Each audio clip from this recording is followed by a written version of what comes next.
Welcome to Fathers Unfiltered. This is a podcast that allows separated fathers to tell their story. We've got today's guest. Do you want to introduce yourself? Hi, my name's Praful. I'm a nurse from London, and I've got 5 kids and 4 stepchildren. But yeah, so I've got 3 sons and I've got 2 daughters from my previous relationship, and they are 6 and 3. Yeah? Yeah. So you've had you've had a previous relationship. Yeah. I was married for 16 years previously, 3 sons with her. We got divorced. Bit difficult in the beginning, but yeah, we're the best of friends now. We get along really well. See my sons all the time. We live quite close. She's remarried and stuff. So yeah, no issue. Everything's good. Okay. So with your recent relationship that's separated, how long were you together for? So we were together for 6 years, 6 years altogether. It was we kind of met, and then quite quickly things kind of progressed, and it was soon after my divorce. How long have you been separated now? So we've been separated since 2022. July 2022 was the last time, that we saw each other. July 2022, July the 14th, I believe. Okay. Yeah. So if you could take us back, say, 8 years, what was the day, how did that look, the day that you met? So the day that I met, I got married quite young, so I felt desired. I felt really kind of it felt special. It felt like I felt that this is what the whole kind of 4 weddings and a funeral, Hugh Grant type of romance thing was about. Because I always kind of had this idea that, that the person that you're with is you're meant to have that feeling, that spark. And that's kind of what I felt that it was when I met her. And everything was quite full on quite quickly. And I let her guide a lot of stuff, even against my own better judgment, because I just wanted to please her. So we moved in quite young. She moved into quite soon. She moved into my place. And we were living together probably within 2-3 months of meeting each other, which obviously if one of my kids came to me and said, I'm moving in, I'd be like, you're crazy. But everything felt really right. Just for context, how long after your first relationship? So I probably met her within a couple of weeks of announcing that I wanted to get a divorce, if I'm honest, because... A bit like me. Because I think as men, we leave mentally before we actually leave. So, for me, it was once I'd said I want a divorce, I felt like I was free, because a divorce could take years. I wasn't going to be on my own for years while the paperwork went through. I felt that telling my ex that I want a divorce, I no longer want to be with you, I'm not happy, and rather than cheat and my sons see that kind of behavior, their mum being distressed by it, and because my mum went through certain things with my dad and my stepdad, it's not something I ever wanted to do to a woman. So that desire to, because it was kind of a bit of we were very young when we met. I felt that people grow to love each other, but that's not really the case. You either love each other or you don't. So that was a bit of my naivety as well, thinking that things would kind of get better. And we had a happy life for many, many years, holidays and things like that. But yeah, things kind of came to an end. And within a couple of weeks, I met... Just to run back a little bit, you say it progressed pretty quick at the start. Mm-hmm. How was that any different from the previous relationship? You said it felt really good. Well, I guided the previous relationship. Okay. So my ex-wife, she was been in the country a few months from Jamaica. So I was more the guide, because she was didn't know the place that well. And it was a bit more of a traditional relationship. I would see her and, I was a gentleman, and we didn't kind of really commit to each other we just saw each other for a little while before any kind of boyfriend, girlfriend kind of talk. But because of my past, I wanted to be married before I had kids. I wanted to create a solid foundation for them. So it was important for me that I met someone and they wanted to get married. They wanted to, have that kind of life, because that was what I felt that you do. And like I said, I didn't want my kids to grow up without seeing their parents married. So that's kind of why we kind of that kind of happened there. But my ex now with my daughters, she led a lot of things. She was, I don't want to say controlling, because that's an unfair way of putting it. I wasn't controlled. There's no way I'm saying that. I knew exactly what I was doing. But when you are in a marriage for so long and there are certain things lacking, and someone can see what's lacking in that relationship and they feed that part of you, whether it's love, affection, attention. Men are boys a lot of the time. So as long as you feed a man those kinds of things, the love, the attention, make him feel like he's a king, make him feel important, like he can conquer the world, that's all a man really needs, because we can do pretty much everything else on our own. We don't, need a woman. We choose to be with someone because of how they enrich our life and how they make us feel, that no matter what shit you've had outside, you come home and you feel, they give you that boost and it all seems worthwhile. So that was kind of, it progressed quite quick. And I just went along with it, if I'm honest. How so it was, say, the first 6 months then of, you said that you moved in quite quick. So the first 6 months were really difficult. Now, because I was going through a divorce, I assumed that a lot of the arguments we would have over things were kind of my fault because, I'm going through a divorce. So we would argue about things like, your ex-wife is being horrible, or she's doing this and it's stressing you out, and it would cause an argument, when really sometimes I would feel like why do you even care? Like, it's got nothing to do with you. You didn't know her before we met and stuff, but there would be arguments that would be caused, and it was really difficult. Now, I should, in the first 3 months, ducked and gone. Because once again, if my son came to me and told me this is how his girlfriend's treating him, texting him horrible things, making him feel great about seeing his kids. And she knew I had kids when she met me. I never hid them. There weren't flowers in the attic. I never hid the fact that I have children. I never have. So when these kinds of things started to happen, I would always make excuses for it, because there was that feeling of not wanting to fail. I've just left a 16-year relationship.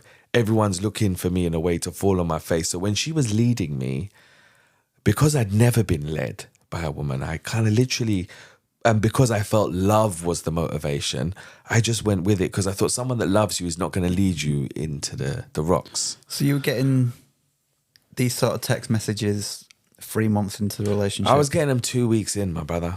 Within 2 weeks, I started smoking again. I'd given up smoking for 6 years. I was really fit, really healthy. I was going gym. I was really on point with everything, mental health, everything, which is why I was empowered to get divorced. I was really at my best, at my peak, if I'm honest, And I think that's what attracted her partly to me, is my intelligence, my job. Physically, I was looking good.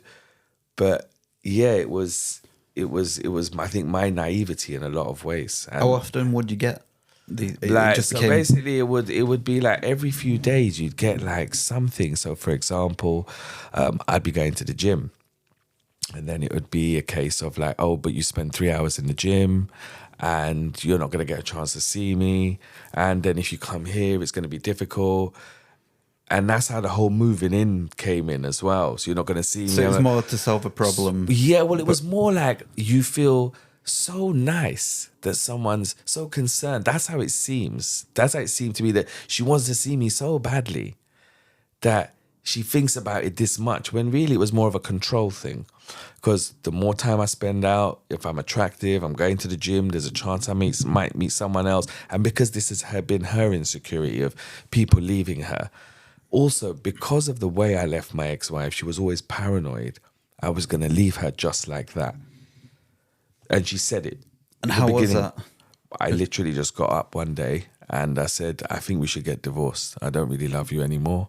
And I want to, I don't want to cheat on you, And I could have, of course I could have. I could have cheated, and men do it all the time. I got friends, it's a culture. Men can do it, but it's a sleazy way to do things, especially when you're a man. Why should you hide as a man what you're doing?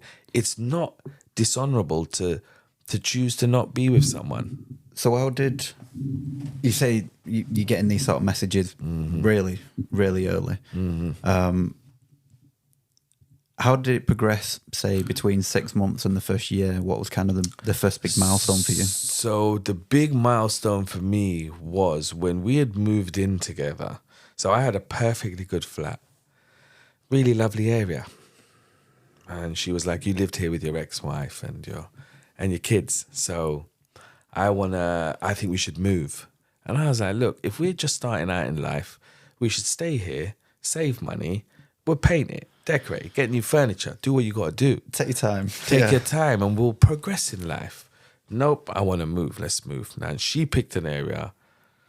I don't know this area that we're in, but she picked an area that one of the actors from The Bill lived opposite us. Okay? So it was Chiselhurst. It wasn't an area that I would never consider moving to. One, because it was also so far from my kids, which I think was also part of her motivation to pull me away from that. Yeah. Because there was a lot of insecurity within her. But we moved there and we had an argument because we moved in on the agreement that we'd pay half and half. So I was like, okay, no problem, we'll pay half and half. So you actually bought the place together? No, we rented it. Okay. This is what's crazy, is we were renting. She wanted a place and to live. We had no kids. We got a 3-bedroom. I still went with it, knowing financially this is not a wise move because I wanted to please her. Because I felt, this is my one chance at happiness now. I felt that the way it all happened, that, this is to be. So when we moved in, she switched on me and said, you got to start paying more. And I said, pardon me? She said, well, you make more money. Now, there's a banding in my job, band 5, band 6. The difference in pay is like £100 between those bandings. Yeah. It's not much. There's not a lifestyle change. So she said, you need to pay more because you're earning more. But I told her, I said, I've got 3 children that I look after also. I've got sons that I pay money and stuff for. So a big argument came up. She was walking around on the phone with her father. How can I be with a man like this? A man so whatless, a man so weak, a man that's got no money. How can I walking up and down the stairs and around the house? So belittling me from then, So you've already moved in at this point. Yeah. And, you've moved into a new place. Yeah, and we've been there probably about 6 months. And so you've made a bit of a commitment now. Yeah, so for me, and then what happened was as we moved in, she was like, I want to have a baby. And I was like, look, we've been together about a year. And the reason I say these things is I know what I'm like. I know that if I don't like you and you're horrible to me, it may be over time. Maybe I'll just take it for a certain amount of time, but I will leave you. Yeah. But she said, and this is another thing for me, I'm responsible. She said, well, you had a baby with your ex-wife straight away. Now, I did, but we got married, we had a baby. So in a way, yes, we did. I did have so I told her, I said, but we're not married. She was like, no, I want a baby. So I said, okay, all right, cool. Was that not like a red flag no, to you? Yes, it was. But for me, how I saw it was, as a man, we have very little choice when it comes to babies. Women they can choose. No matter what your opinion is, whether you want the baby, but ultimately they can go away somewhere secret and do what they want, and they don't need any permission or consent from you. Mm. So as far as I saw it, I was like, I've already had 3. I know what it's like. This is your first. So for me, it wasn't a thing where in my culture, like how I saw it was, even if I'm not with you in 10 years, I'll always have that kid. That baby will always be mine. That baby will always know me as her dad. So if you're willing to have a kid with me and we're not married and you've known me a year and you feel you've known me well enough, then okay, who am I to not oblige you? Plus, I'm very spiritual. So I thought, if you get pregnant, it's meant to be. If you don't, it's not. She got pregnant fairly quickly. And that's when we had my daughter. How quick are we talking? Probably within like a month. She was pregnant. So we're talking. So we were trying for about a week, for about 3-4 weeks, and then she did the test, and then she was pregnant, and then that was it. About 8 months or so something. About 8-9 months together. Yeah, just under a year together. Yeah, basically, and she was pregnant. Now, during her pregnancy, she changed because it became more about her and our child together and less about my other 3 children. So I realized what I had kind of done. Now, I knew I was never going to marry her. Because in the first year or so, I was like... How did you know that? Because I was miserable. Because I was sad. Like, I wasn't myself. My kids could see it. You know, and a lot of my friends could see it, but only after I left her did they say, "God, you look really mash up, you know?" And I was like, "Bro, why didn't no one tell?" "Yeah, your eyes, you could see under your eyes, they look sad." I was like, "Why the fuck did no one tell me that?" Because you walk around going, "Yeah, I'm good, I'm all right," but you talk about how you feel. And you tell your friends and that going, "Yeah, she texted me that I should kill myself and, you know, I should just, I'm worthless and I'm nobody and her exes were much better at being dads and being kids and I'm a whatless dad and I'm useless and I don't prioritize a little girl." And so there was a lot of emotional blackmail.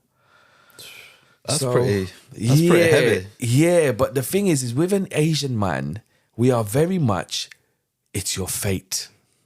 And that's your fate and that's what you have to do and you just suffer your fate and, you know, you don't go and have kids with lots of different women and you don't do that. So, like... So is it more you culture. go with what's in front of you sort of thing? Yeah, you stick to it. You know what it is also I was made to feel like it was me. So this is the thing is when she's telling me, you know...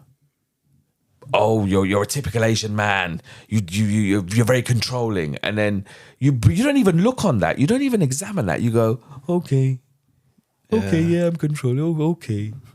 You know, like Elmo. You just take it because I was so enamored with her. She's 11 years younger than me, and I was getting a lot of attention. You know, it was from a. It wasn't loveless, but physically it wasn't there. And then to be like wow. That was, for me, I felt like a rock star. I felt like I was a guitarist in a band. I don't even play an instrument. But I'm just saying, that's how I felt. So for me, it was being constantly made to feel like I'm in the wrong. So it was only when I started to really examine my behavior after the argument. But what would happen is she would go in with sometimes 164 messages a day. And they would be things like, "You're horrible, you're cruel, you don't love us." And you didn't see that as like... Yeah, I did. Everyone did. At the time? Yeah, everyone did, but I didn't know any better. I was in a marriage for 16 years from 22. I thought, yeah, maybe this is just women nowadays. Like, maybe it's me. Maybe it's... I kept on making excuses because, one, I probably didn't want to be alone. 2, I didn't want to fail in the eyes of everyone. My kids didn't talk to me for months because of this girl. A whole heap of upheaval I've been through in my life. I've given up jobs because she was stressing me. And it was just a constant texting. You know, I just thought I can't have put myself through this and be wrong. Like, I can't be this wrong. It was the having to accept that, you know what, like, I'm in my late 30s and you think you're a cool now, and you think, you know, girls, you know, women, you know, you got them pegged. And then you get caught up in this thing that you didn't even know. I had no idea. Because I'm from the day and age where women are innocent creatures. They have a certain type of reverence in my culture, you know. Their innocence, that's the best way. So you don't expect them to manipulate, to lie, to cheat, to steal. Now, what would happen is what I didn't realize, because I don't check girls' phones. Now, I know my partner's passcode. She knows my passcode. But I don't check her phone. I don't go in there when she's in the bath. And because, once again, as a man, once you go below that standard, like, bro, why are you with her if you got to check her phone? Why not just leave her or have the conversation of, babes, like, what's going on? I think something's happening. Now, that's my school. I'm like that. She would argue so much and for so long, I would just give in. I would just say, okay. Because it was so draining for someone that you love to not understand you. And when you're explaining to them, it's like they don't hear you. and you don't get acknowledged. And that lack of acknowledgement would then only push my need and desire to want to prove. Now, whether she did this knowingly or not, I don't know. But it was that constant thing of her requiring feeding and me feeding her with my emotion. Sometimes sadness, most of the time sadness. So, but I stayed because I had a daughter. And I didn't. What was the from her being pregnant? What was it like in the run up? All right, so the pregnancy, she didn't. We moved out of the place in Chislehurst. We broke up because we kept on arguing, and her mum said, "You know what? Move out, leave him. We don't want you to lose the baby." Came back from work, everything had been moved out of the place. Table, bed, everything was there except my sofa. It was my sofa, so that was still in there. But I come home from work and it was all gone. Wow. So I was like, what's up? And she was like, oh, my mum said that, I should move out. And I said, okay, all right, cool, say no more. I moved out, went back to my flat. How long is this after you found out she was pregnant? Is this like... This was during the pregnancy. This was like 3-4 months into the pregnancy in Chislehurst and that. Okay. So, and we're arguing all the time because of things like, there's just no consistency. One minute you say we're paying together, next, and I've got a perfectly good flat there that's subsidized. That's got off the street parking. It's very safe. It's in a lovely area. There are no excuses. It's on the ground floor. I've been living there for years, so everybody knows me. There are shops. There is no reason. It's nearer to work. Yeah. But still, she chose to do that because for me, I felt it was the insecurity that she had to be number one. And I didn't see any of this. So she had to move me away from my kids, away from everything, because she felt that me being around them would somehow, she wouldn't get as much light and she wouldn't get as much love from me. You know what? I honestly don't know. I didn't try and work it out. But this was the trajectory of our relationship. And then we would, for example, when she wanted to cheat now, we would break up and she would take back her key. Say, give me back my key, because we were living together at the time. So then I'd go back to my flat, and within my heart, I knew and said, you know what? Like, there's something dodgy going on here, but I don't check her phone. And the only thing I've got to go on as evidence is my gut. I'm not going to follow her. I'm not going to hack her, whatever they do. I'm not going to do any of that. I really can't be bothered, because if I got to do that for you to be with me, then that's too much effort. Because loving someone is work, to make them feel loved and understood. That's enough work. I wasn't going to go through that as well. Yeah. So during the pregnancy, we kind of broke up and she moved in with her mum. So when she was in, and so she was at her mum's, and I felt betrayed by her. I felt like, you're pregnant with my child and you've broken up and you've gone to live with your mum. I don't want to go to your mum because she don't like me. She's the one that told you to move out. Did the messages quieten down a bit, or was it? Nah, still the same, still just as intense. She'd wake up in the morning and the reason her life's horrible is because of me, and the reason she's miserable is because of me, and she should never have chose me. She should never have had a baby with me. All of this stuff. The baby hasn't even come yet. When she was in labour, that must have been must have been a lot of stress. It was worse because it was already too late. It's not like one of those positions where you bought a crazy home from the club and you're like, you'll get out. And then you never see her again. There's no attachment, you block her, whatever, that's it. But this was a thing where like everyone was looking to me to fail. So I left my ex-wife, And you're not wanting to fail because you've gone on from a relationship. Yes. And you're trying to... And being so confident that I've got the woman of my dreams. Yeah. And then thinking I'm going to look like a proper idiot in front of everyone now. And the worst thing is my ex-wife told me and said, you know what? Within the first 3 months of us being together, my ex-wife told me and said, hey, Praf, you don't know her, And I was like, what do you mean? What do you mean I don't know her? Now, we weren't exactly talking, so she wasn't friends with me then. We were just communicating. So she obviously didn't go into it. But she told me from then and said, you don't know this girl. I was like, she's a home wrecker. She's a bit of a go-rounder. So I would take the abuse from her for the fact that I got a daughter now. I knew she was going to be a girl. So I said, you know what? I'm not going to let no one feel up my girl. You know, I'm not going to let no one get in there and she's washing some other man's underpants. Like, no way. I'm not going to let my daughter go through that. I will take anything that she has to give me, and I will just go out every now and then and just have my little indiscretion. That was my way of dealing with it. I said, that's how I'll live. That's what I'll do. Because that's what my friends said. Say, yo, like, just, you know what I mean? Forget it. You got your daughter and just live your life. But that wasn't something I could do. So, because it ended up, you feel dirty and you haven't done nothing wrong. And you end up doing things like sinning yourself, and exchanging energy with someone. And they can't even see it to feel bad about it. So what are you doing it for? So, when I reason it out in my head, I'm like, nah, because this is the second time I've been through it as well. So because I've been through it before, I was very careful with what I did and said, because I didn't want to trigger a response of 8-9 months of crazy behavior. Because they say hell hath no fury like a woman scorned. And in no more way is it seen than a woman that, and this is crazy, is they really love you, which is why they do this. This is what's mad, is if they didn't love you, just hear me out. If they didn't love you, they wouldn't care.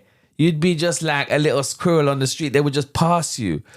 But the way they seem to show love is through manipulation, control, coercion. And this is why sometimes when you love something and you squeeze it too hard, you can break it.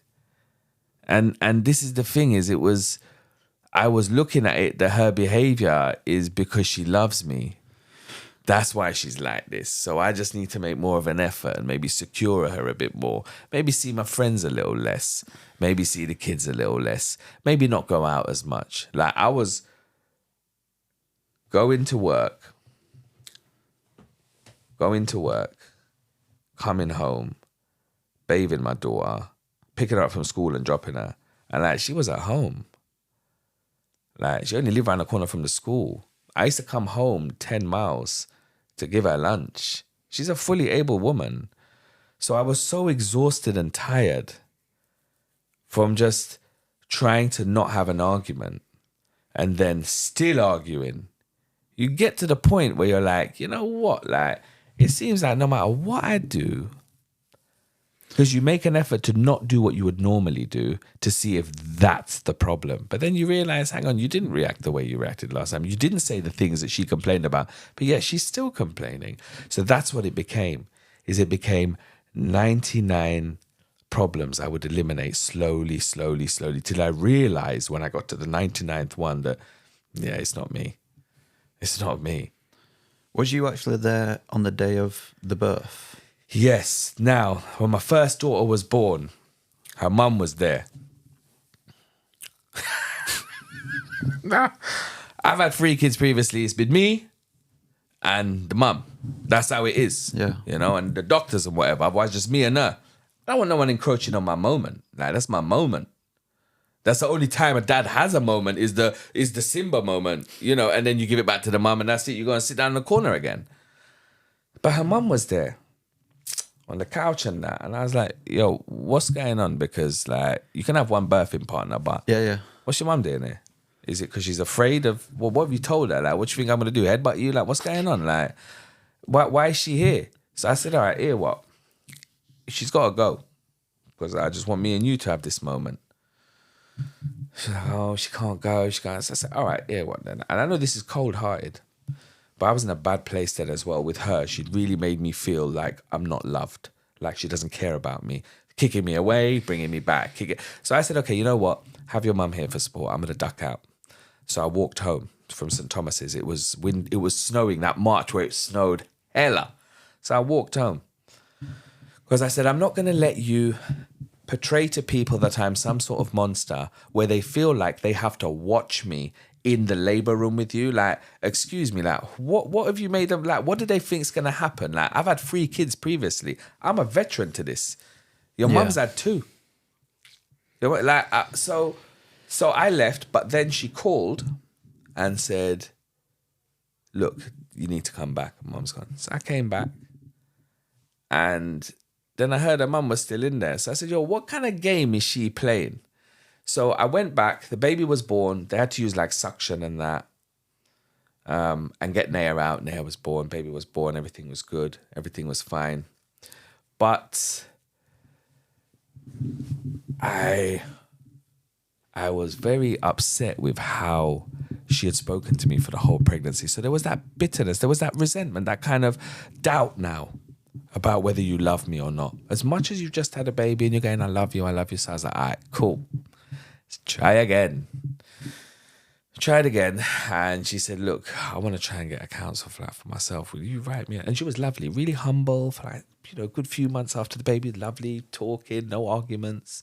She's like, would you write me a little letter so I can get a flat from the council and say you're kicking me out or whatever? I said, all right, cool. No worries, I'll do that. As soon as she got her place, she just started treating me like shit again. So it was back to, I need more money. And I'm like, for what? What do you need money for?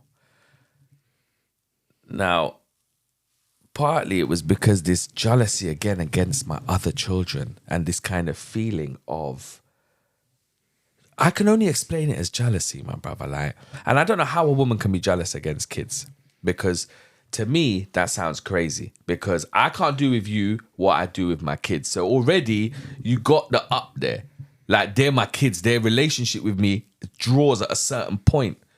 Like, how can you feel? So for me, when I used to approach that subject, it would be hell.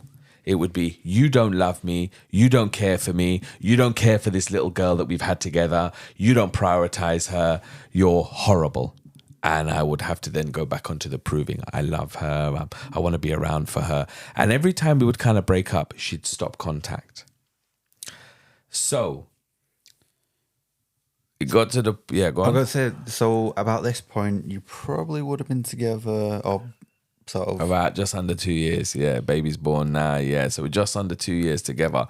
So I should have left her probably 20 times when you think about the incidences. And I'm telling you now, if any of my sons had gone through even one of these incidences, I'd be having to create some sort of blockage between him and that girl. But I didn't know that this was abuse. I didn't know it was wrong. I didn't know it was dysfunctional.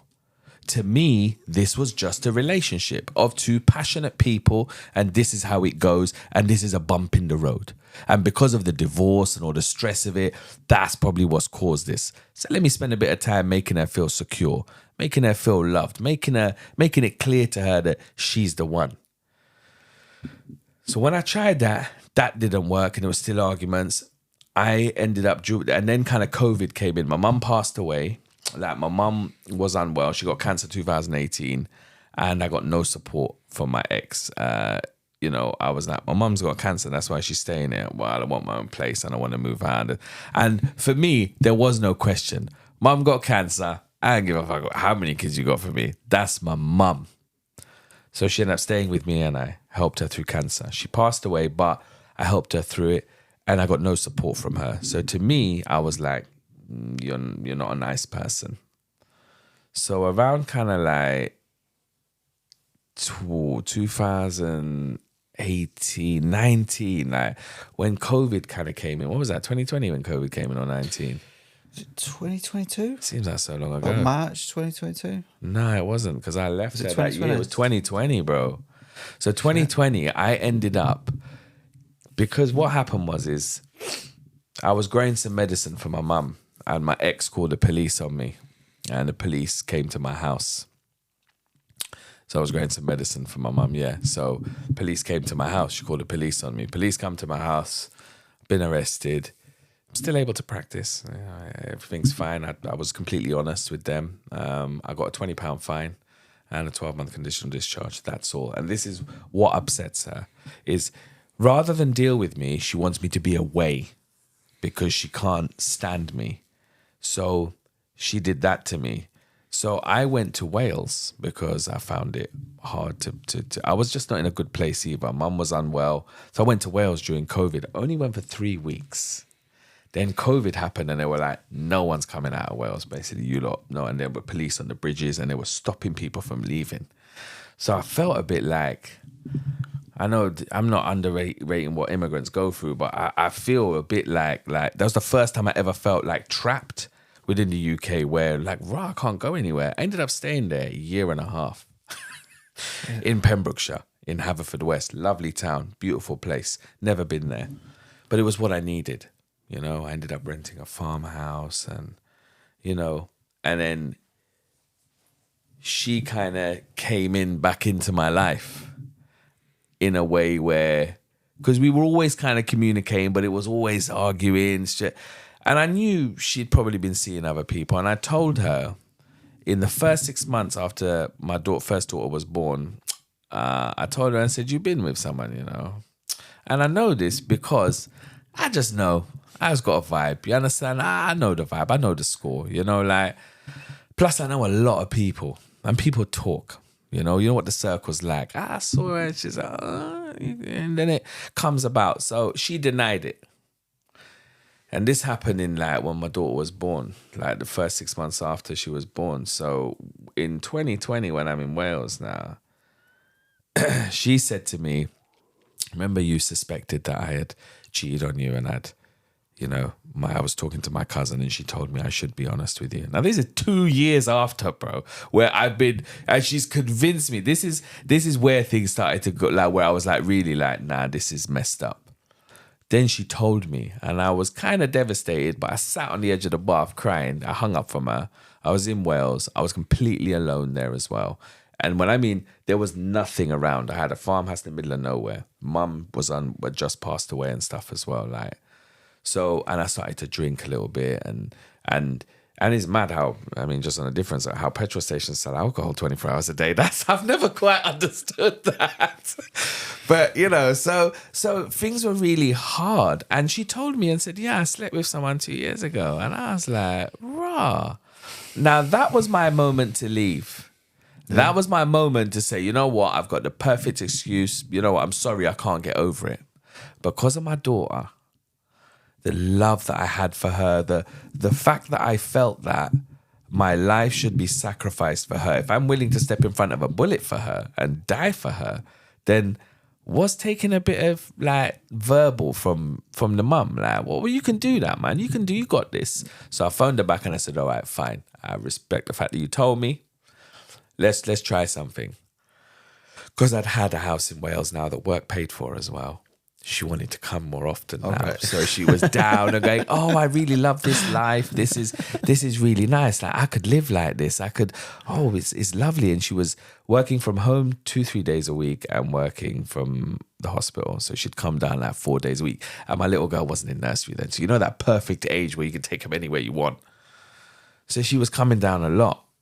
Now, I kind of understood what was happening.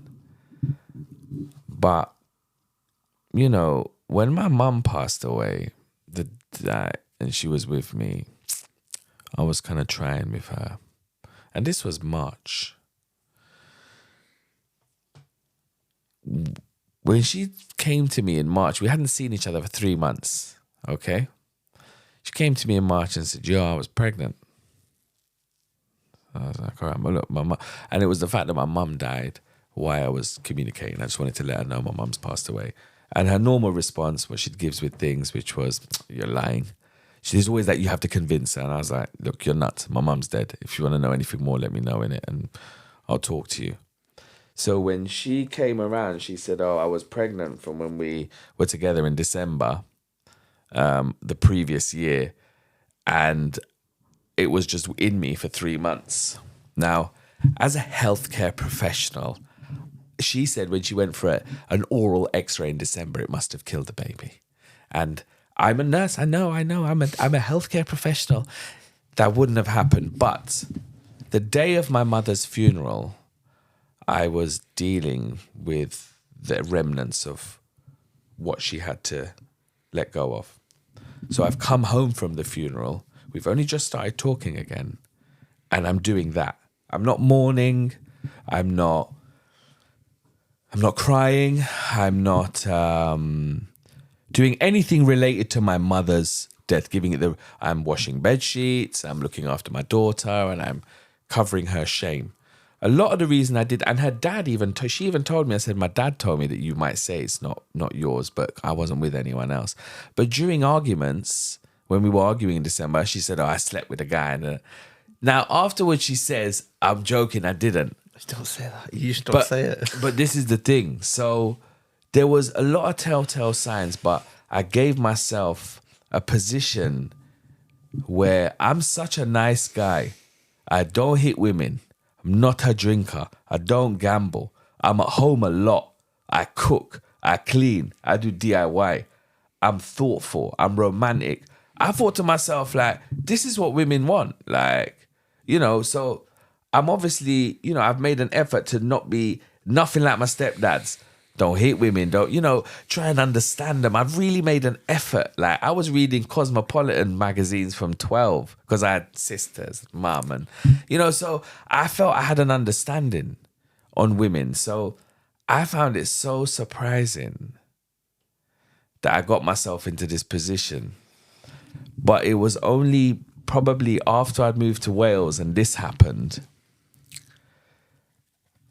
I felt like this had happened on the day of my mum's funeral and stuff because it was a test for me. I don't know what, when your mum dies, you're going to think some crazy stuff. But I was like, maybe this is what I got to do to like get her over to like heaven or whatever. Like, I got to do something good. I got to do something selfless. Even though I know that that's not mine, I've got to do something selfless where I'm putting it, because why am I being tested like this? You feel all spiritual during deaths and weddings and stuff.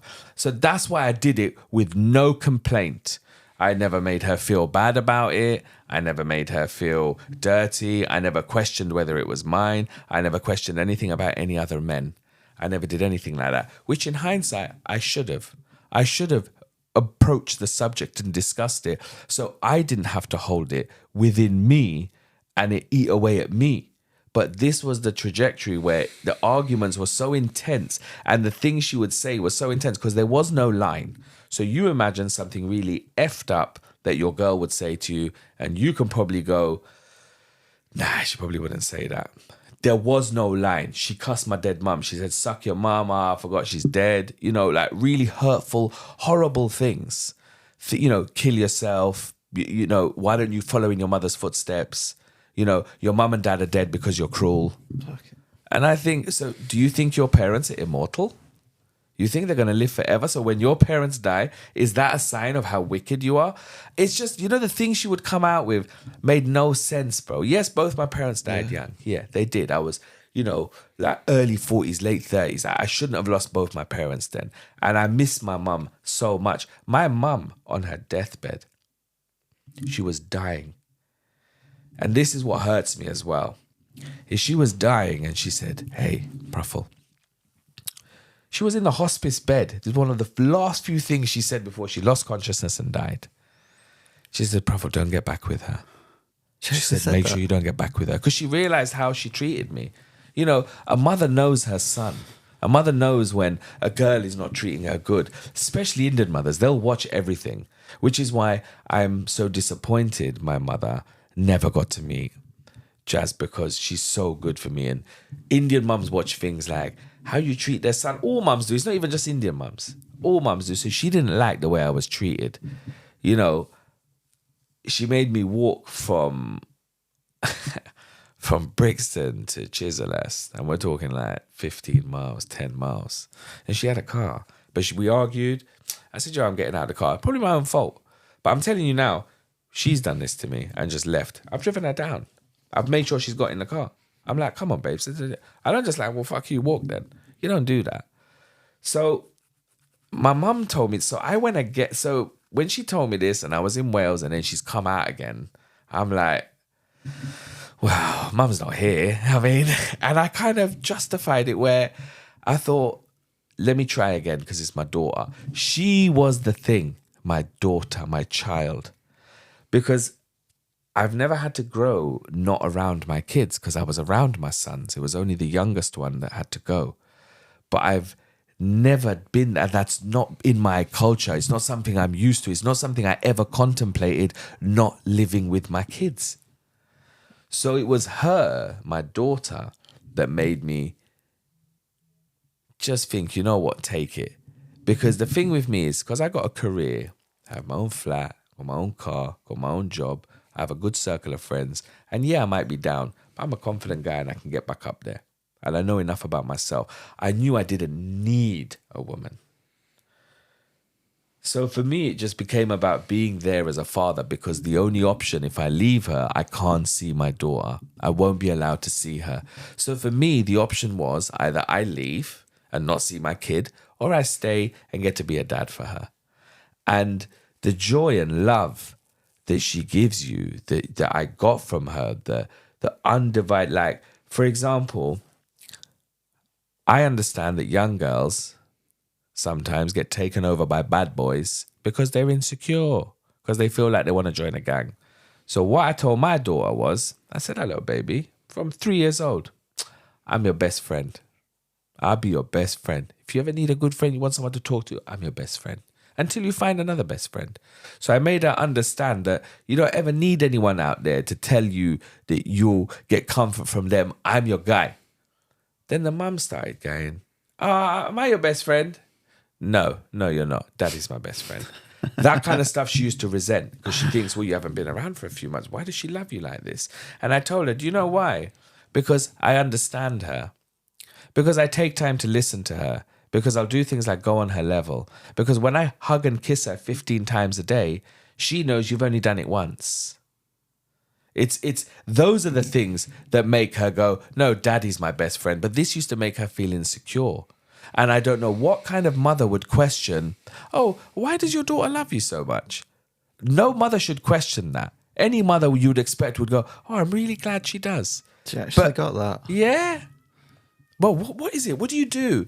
I said I didn't do anything. I just pay them time and attention. When they come to me, I don't shoo them. I go, yes, dear. The way I talk to her, hello, my love. Hello, my darling. Hello, my flower.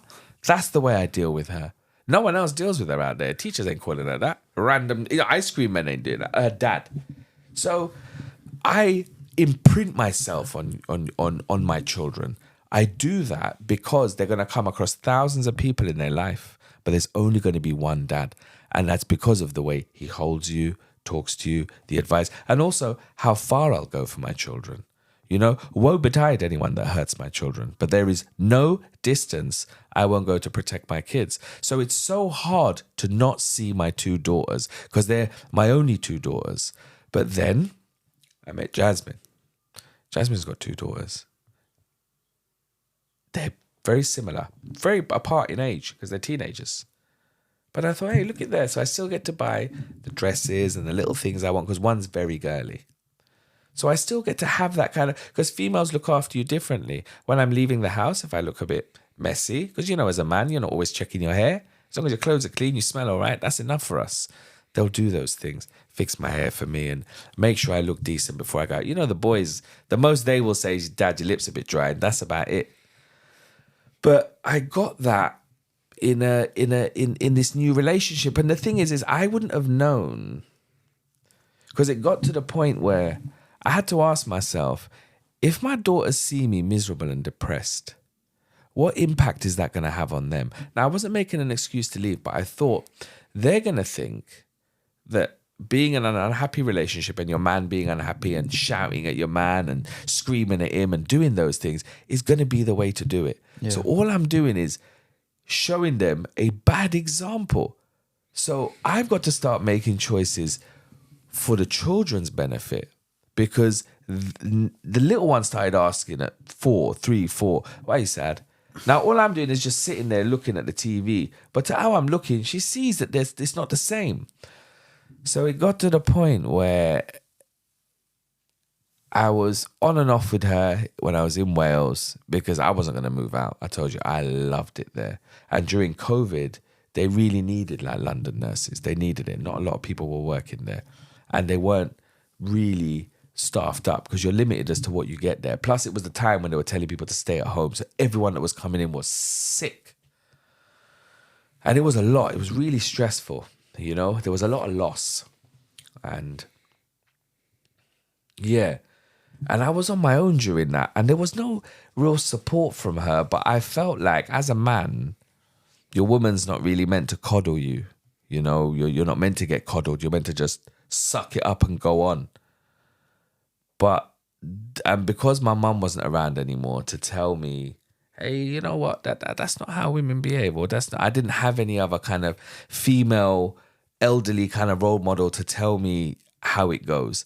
And there's very little information. Now there's loads on narcissism and women. But before then, there wasn't really much on it. It was, the guys are bad, you must be doing something wrong, you're the abuser, and if you're not seeing your kids, it's your fault. So I was really paranoid also. This is why I didn't leave for so long, is being in a position where maybe I've done something wrong and constantly second guessing myself in things that I've done, things that I've said. So by about 4 years in, my daughter's around 3, 4 now. She said, like, let's have another baby because... She said, let's have another baby because she needs company. I need her to have some company. Now, I told you already, said, for me, as a man, the only responsibility you have is to protect them emotionally and physically and to really just be there for the nurturing part.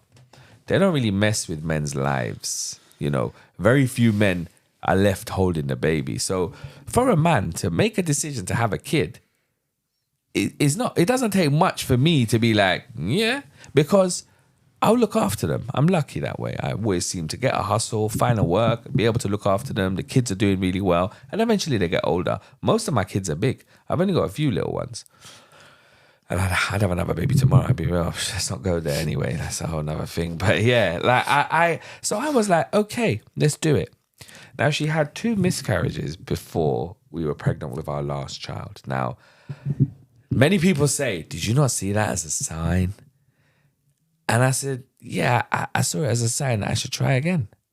So I tried again, and this time that one held.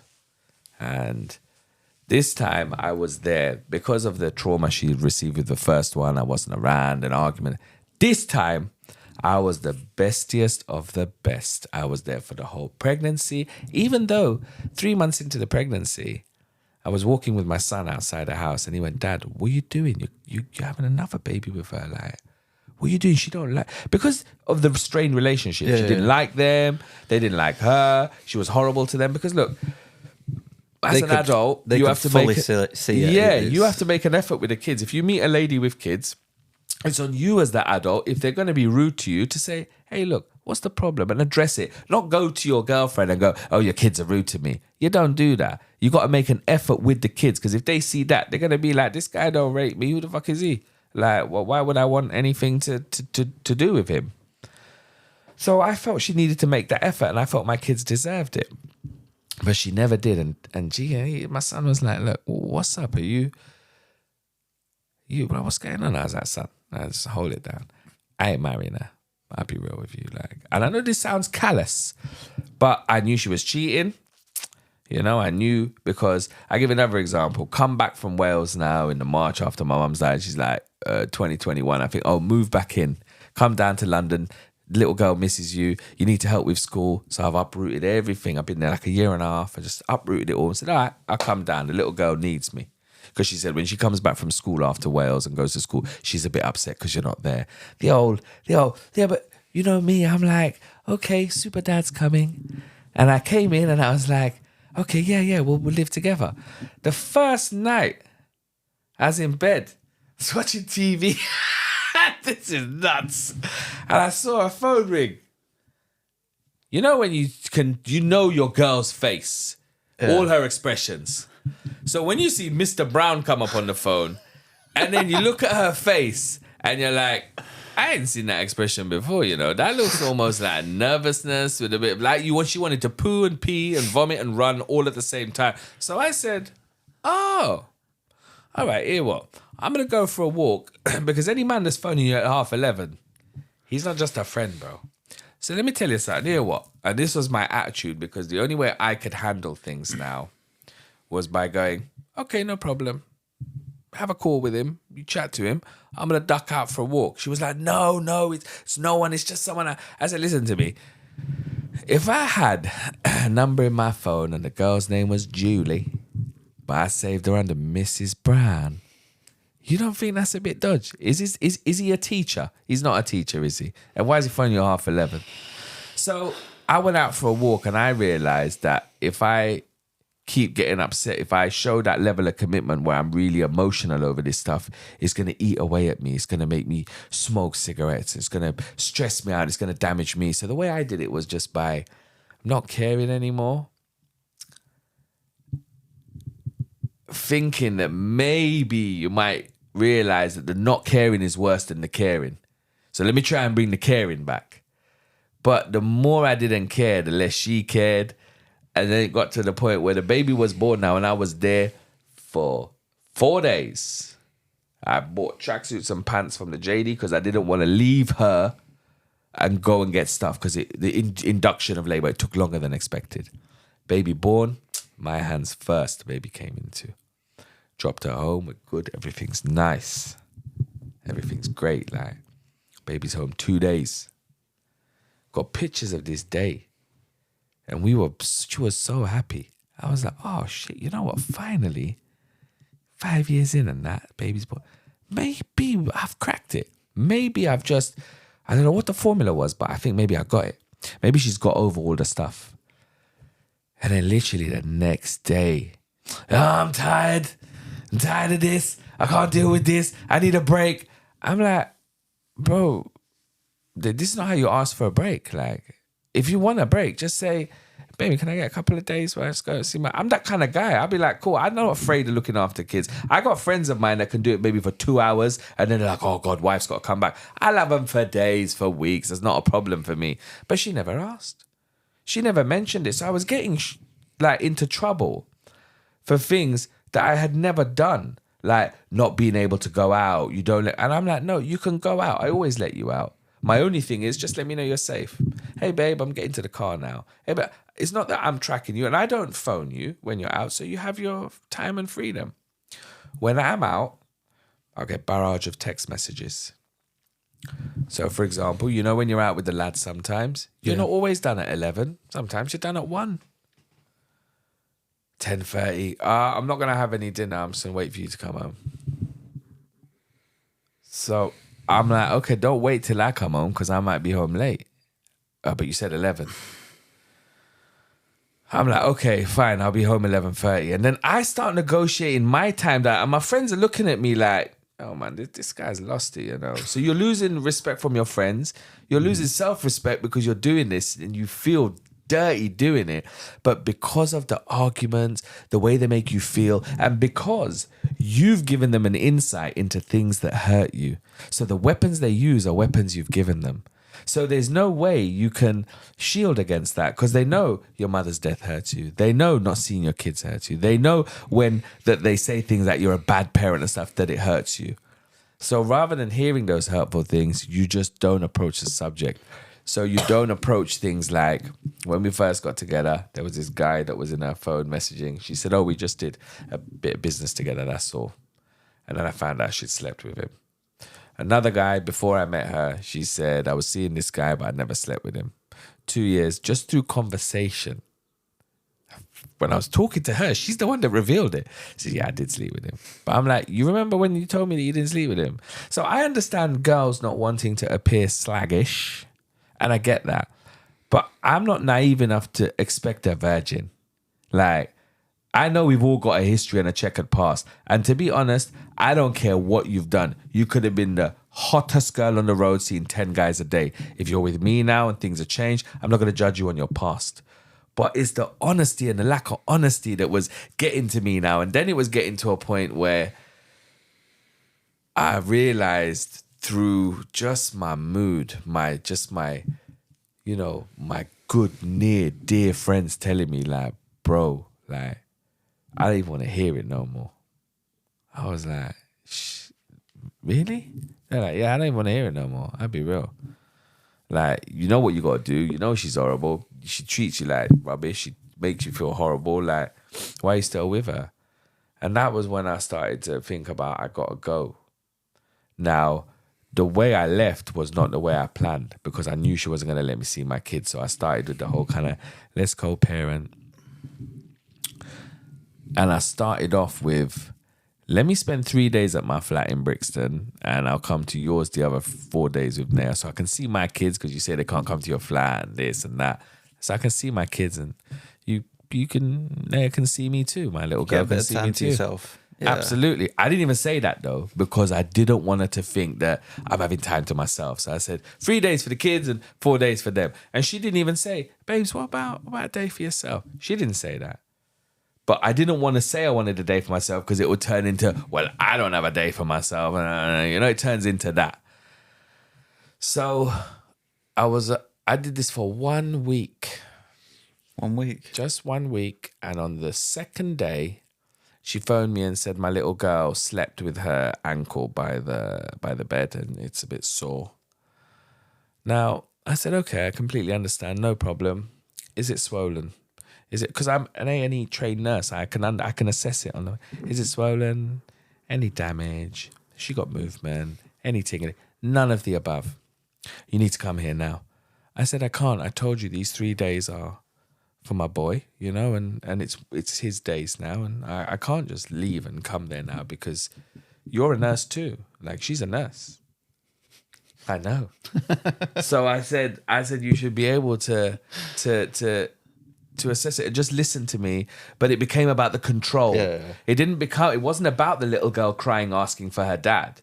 It became about you not getting what you wanted. And I realized that, and this was just before we broke up, I realized, this was like 2022, I realized that if I'm not strong now, if I don't fight for my son and his time, then I am the one that has allowed this to happen. I can blame no one else but myself. I would be the architect of this situation. So for me, I said no, knowing what it was going to cause, knowing that it's going to cause hell, and she's probably going to leave me. But I was prepared by then, because when you get punched in the face so many times, you don't feel it as much. You still feel it, but it's not you don't squint your eyes and wait for it. You just take it. You just take it on the chin and you just carry on. That's what it became. So that's why we got to a situation where I was just like, I can't lose any more self-respect. I was at the letterbox at one point when she kicked me out again for some random thing. Oh, you know what it was? Because of the time. So she said, if you're going to be at your flat 3 days a week, you don't need a key to my house. And I went, okay, here's your key. But I said, if I'm not going to have a key to this place, I got to take my stuff out of here, innit? I can't have my passport and all my clothes and everything, and I don't have any key to the place. That's ridiculous. Like, I got to take my stuff out. Now, I wasn't leaving it. I was just wanted my stuff, innit? My good Calvin underwear and stuff. Because it would be another thing she'd use against me. No, you can't get your stuff. So I said, I'm going to move then. I'm going to take my stuff out. She went, yeah, no problem. So this is why when the gauntlet was laid and she expected me to go, no, it's okay, fine, I won't see him as much. They want you to back down and comply. I said, I'll just go then, yeah? So I left. How should you respond to that? Effing, blinding, I don't care about the girl. She threw all my stuff out in black bags. out of the flat on the floor. But what made me laugh is, they're clothes. It's a duvet. Like, I mean, it's not, and I felt so free. But I was still tied. You still have that. Because abuse is something, like the whole Stockholm syndrome type thing. What was it like that first week? Oh, man, I was so depressed, bro. Yeah? Yeah, I'll be real. I was in my flat. Then remember, I hadn't lived in my flat for years because my life was with her and in Wales. So I've gone back to my flat now, which was a wicked home. Furniture, rugs, fish tanks, the lot. But the ex-wife, I let her take everything in a divorce.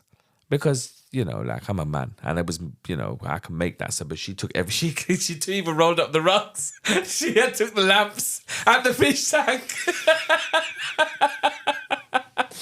She took the fish tank as well. The fridge. And what's funny is, when the man came to take the fridge, a Rasta man, and he could see me and my sons were in the house using the stuff, he said to me and said, look, you want me to talk to the woman? So, and I was like, no, let her have the stuff. It's my ex-wife. I don't mind. Let her have it. She's got the little baby as well, and let her have the stuff. But it was funny because I let them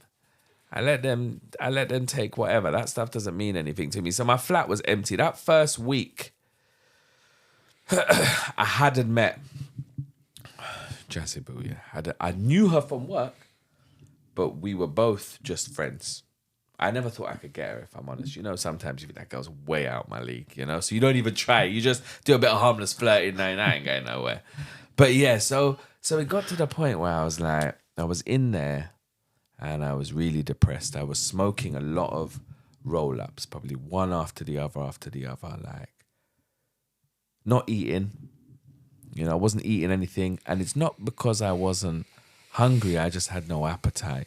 Yeah, it's stress. You know? It does that to you. So loads of tea. You know, I was chugging tea like by the bucket load. I was 17 of them a day, like with 2 sugars in each. You know, that was what I was living on.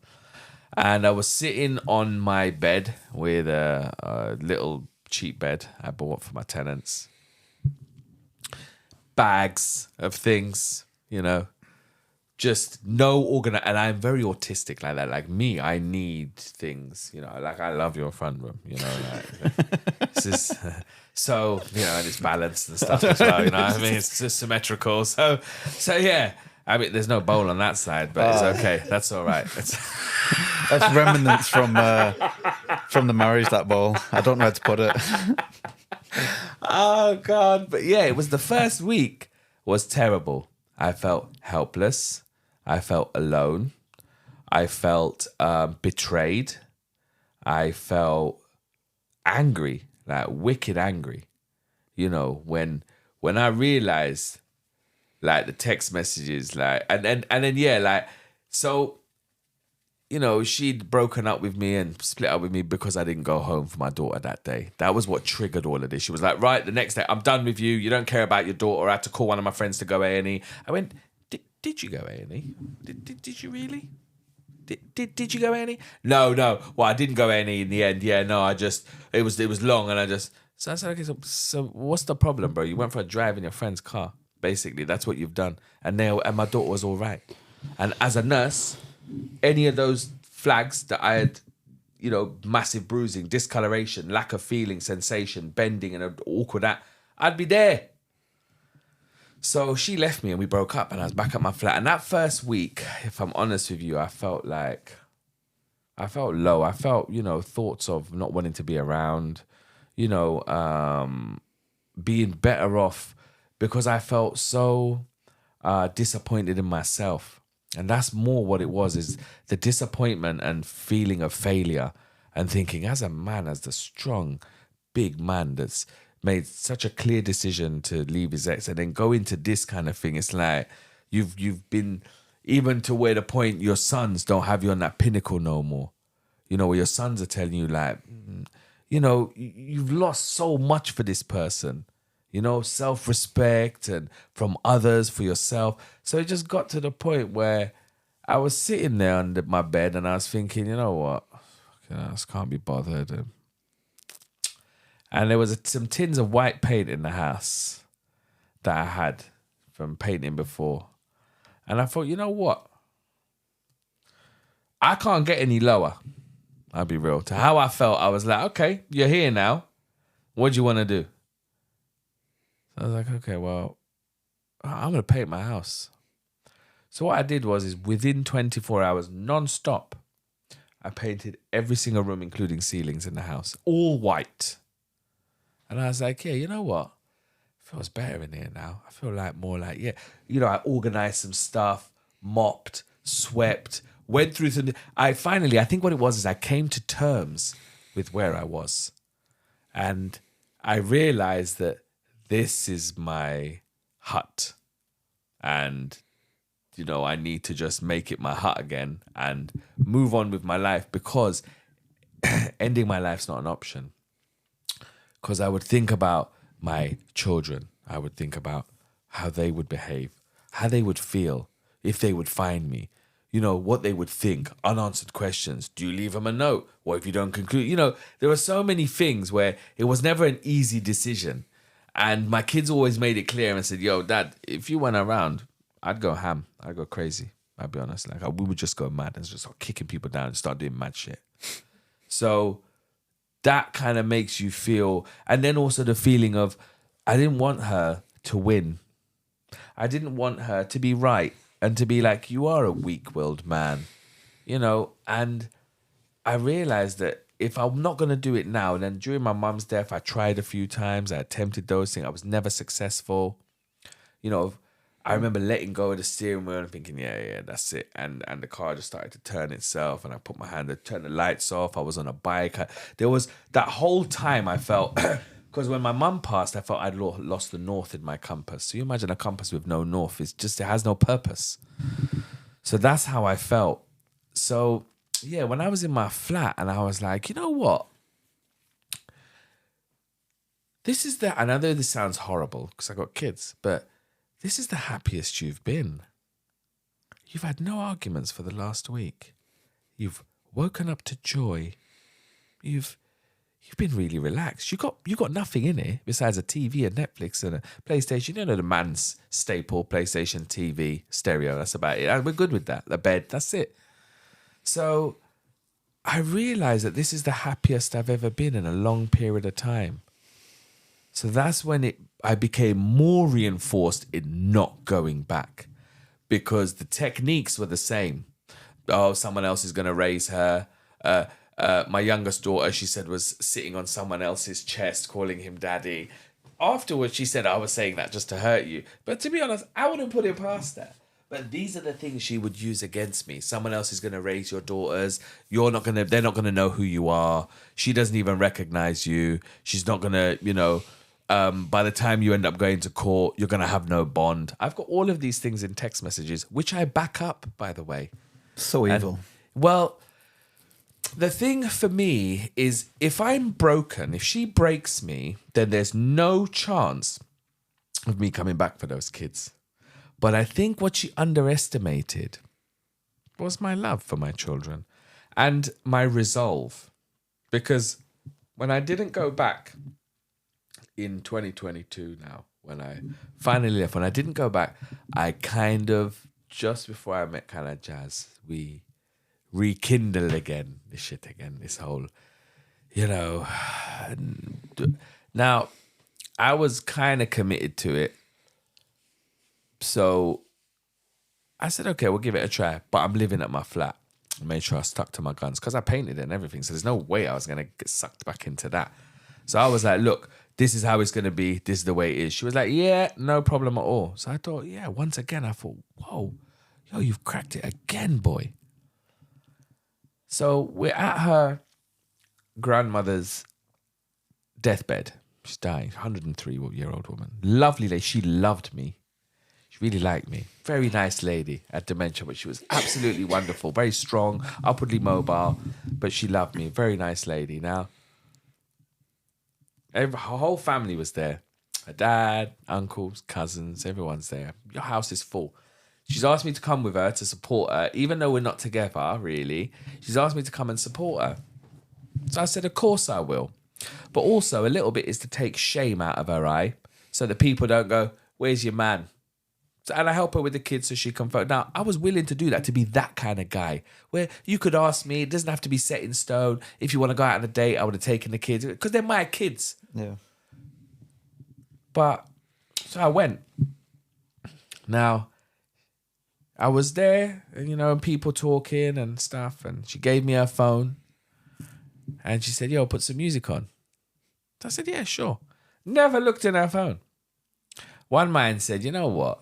Before you really get back into this girl again, just check the phone, bro. Just do. You owe it to yourself. Check the phone. 3 men were the first WhatsApp conversations. I picked the one who I knew the name of the guy who she said she's never slept with. Looked in the message, starts off with, hey, baby mother. Like, he don't have kids with her. I'm the baby. I've got kids with her.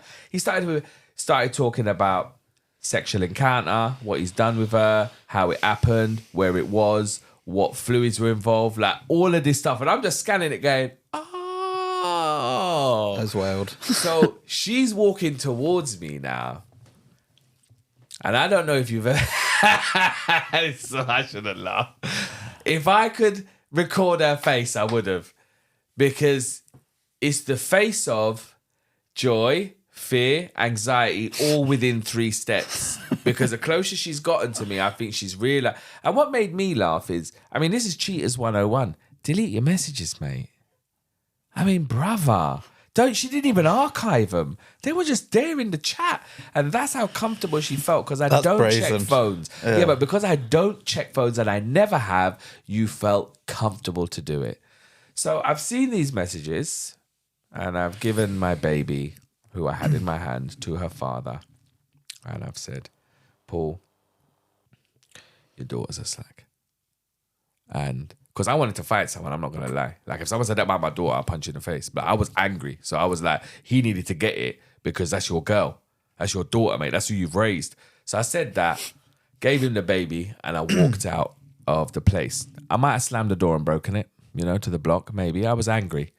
But then she's followed me out with the baby, I don't know why she brought the baby with her. She could have left it inside. But, it's more psychologically, she thought maybe it would work on me more. I've got the baby. Yeah. So she's like, hey, no, he was reminiscing about something that happened 10 years ago. I said, okay, look, darling, it's fine. And I swear to you, this is exactly what I said. Hey, in this same kind of tone, it's okay. I completely understand. Sometimes you have to live your truth and do what makes you happy. And I said to her and said, you want to see what a fucker man is? Now, that's in our circle, that's what we call a man that's a bit of a hoe. Man that just goes with any girl and has no loyalty to her. So I told her as I left, said, you want to see a fucker man now? Now you're going to see a fucker man. And she was like, no, wait, stop. Followed me out to the car with the baby. And I said, hey, look, it's okay. Don't you understand? Sometimes I didn't smash anything. I didn't shout at her. I didn't scream at her. I didn't make her feel bad or belittle her. I just said, look, this is over. Went to my flat, broke a chair and a couple of cups. Because I was upset and annoyed because I'd left her and then almost got sucked back in. And I thought, you had this on your phone. And when I'm coming out of the bathroom, she's coming to me going, oh, give me a kiss. And I've done it on the cheek because I just felt sleazy doing it on the mouth. There's something about... But then this is the messages she's got on her phone. And this is how you're treating me in front of everyone, going on like you were the perfect familia. And you wouldn't even show people those messages. If you didn't think anything was wrong with them, you'd put them, she'd show your dad them. You'd show your dad, you'd show your friends, your cousins. But she just made it out like, oh, I don't know what's wrong. It's because he's smoking. Yeah, that's why he's doing that. Nothing to do with what she's done. Nothing to do with, she doesn't tell anyone what she's done. He's just a nutter. Because I got no evidence of it. It's on her phone. I didn't bother sending it to my phone or nothing. Because it was enough for me to see it. Yeah. So I've left. She said, look, let's co-parent the kids. And I'm like, okie dokie, no problem. Which is not the normal rhetoric for me. Because if you hear what I've been saying, I've always gone back.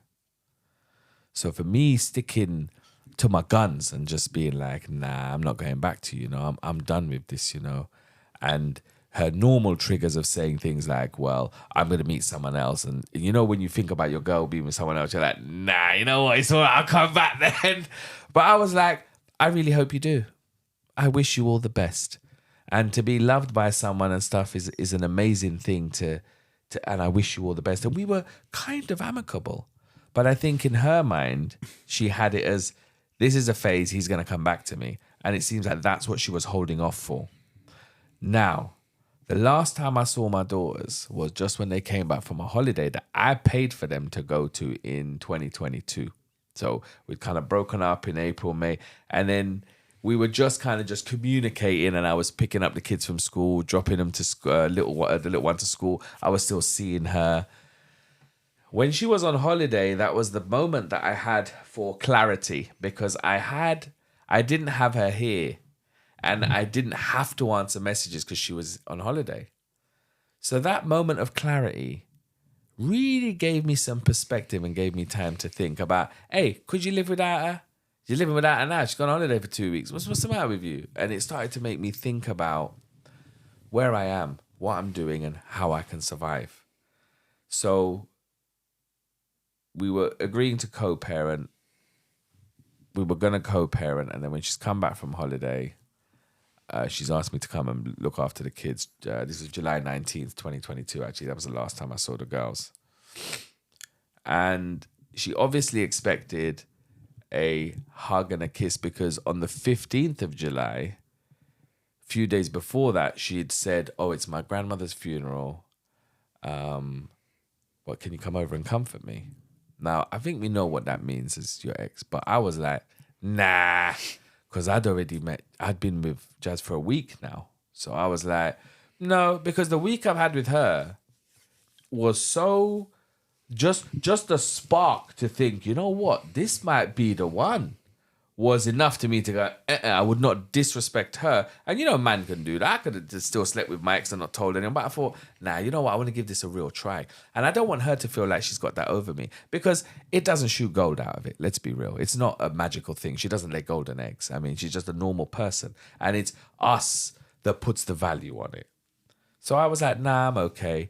And then the 19th, when I babysat, because I didn't receive her with hugs and kisses and, you know, I missed you and let's get back together. And I might remind, I've been in my place a few months now in my flat and that, like, really settled, you know, and was coming back and forth. And if I'd stayed there was one time I'd stayed there overnight and I slept on the sofa.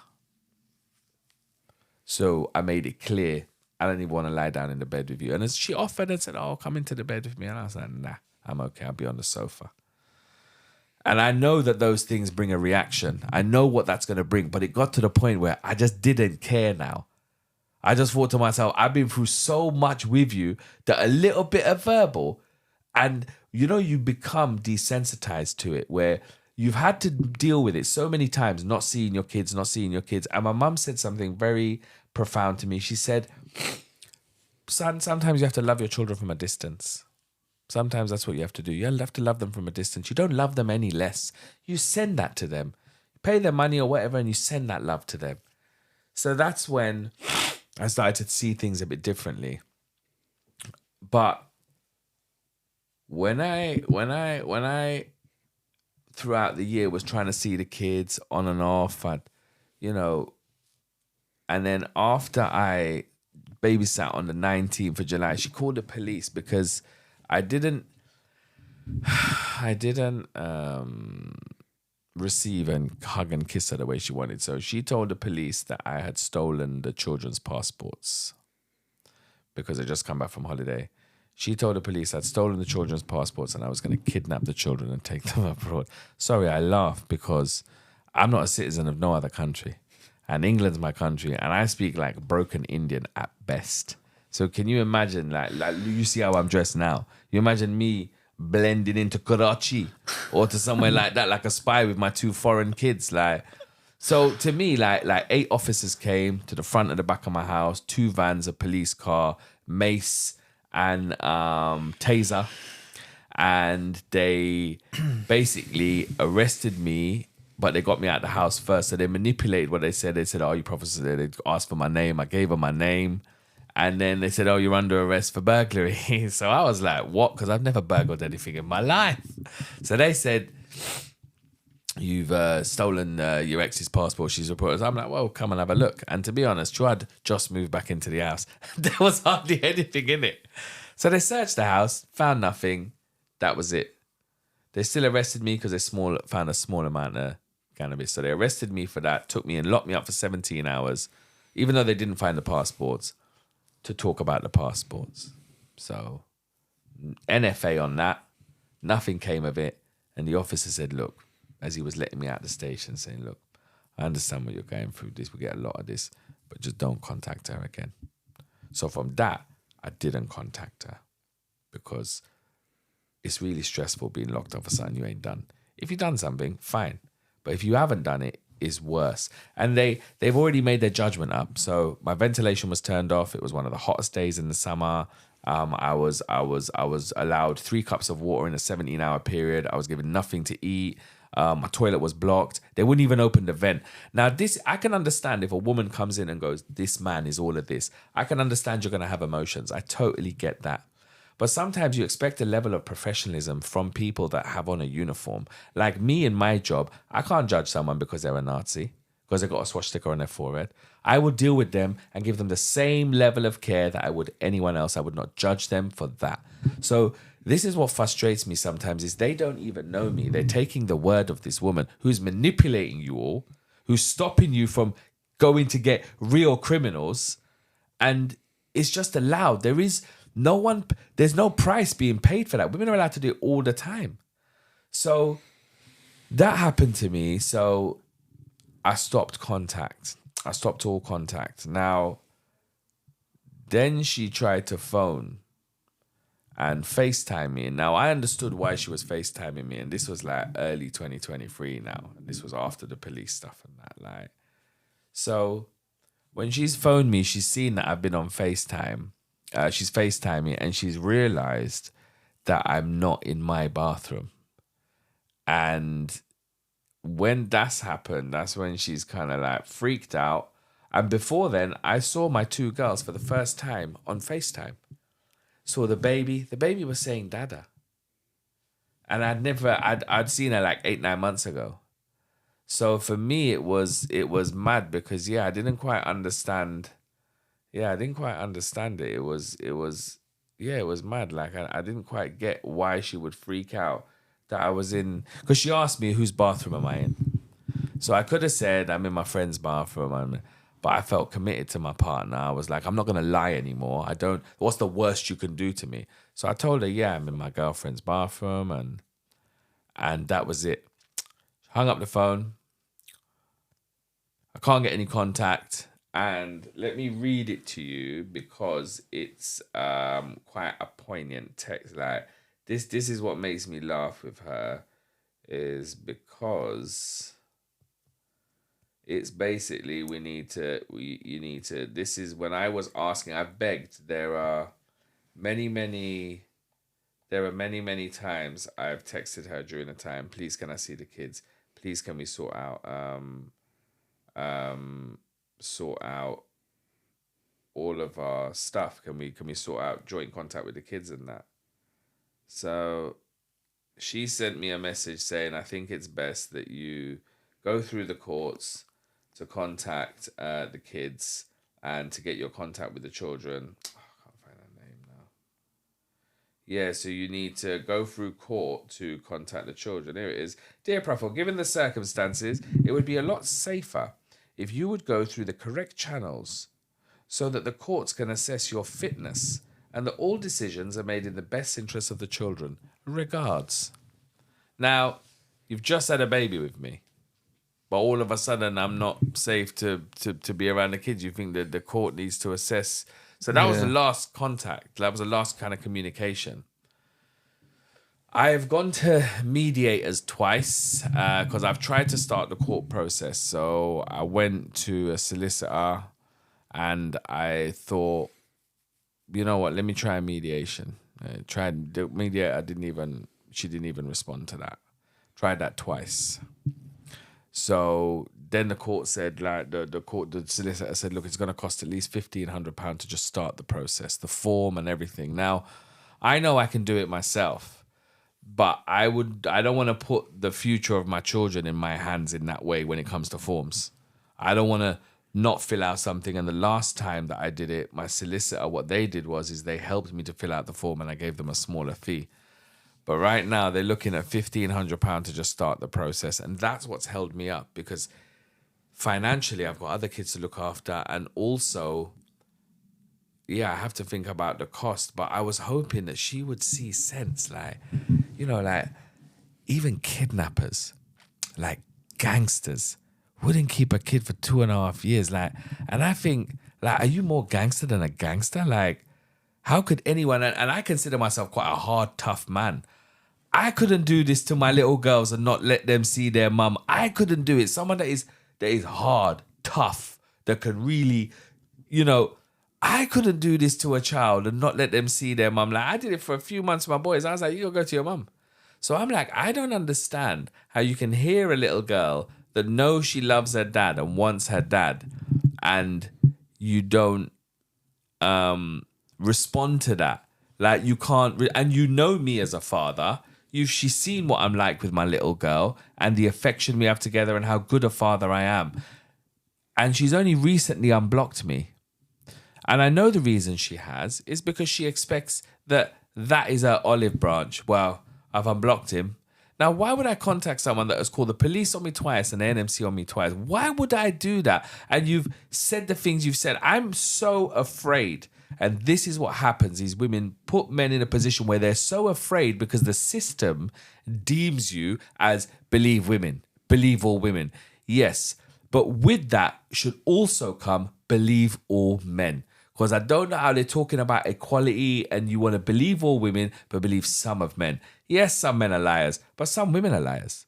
Like, when you look at what men go through with the whole kind of like false allegations and things like that, it's ridiculous. She's accused me of so much. Now, when I go to court, I will start my process, but I've had to put myself on a good financial footing. Because after all the NMC, the police, it's affected my income. And when I left her, I was completely at my lowest point. So since I've met my new partner, and this is what's crazy as well, is if she didn't ask me, my ex, if she didn't ask me to come down to London for the little girl, I would never have met my partner. If she had left me in Wales to work, I would never have met Jazz. Because where I met her was at the place I came to work as an agency nurse. Now, this is where things kind of picked up, where some guys, they're not this lucky. I know that. You know, you don't get to leave someone and then meet your ideal person because you're also quite jaded. You're very untrusting. So to meet someone that's willing to deal with that baggage is hard. It's really difficult. And when we first got together, we both said to each other, like, don't want a relationship, Netflix and chill. I don't trust women. She's like, I don't trust men. And then that's what it was. That's what we were on. We weren't on this commitment thing. Neither of us were. Both got our kids, both been through the mill. But sometimes you got the real ones, you know, every now and then. And I feel like I've got my 4 weddings and a funeral moment now, you know, that kind of person like that. And that is, I used to watch people like Hugh Grant make the mistake through that movie.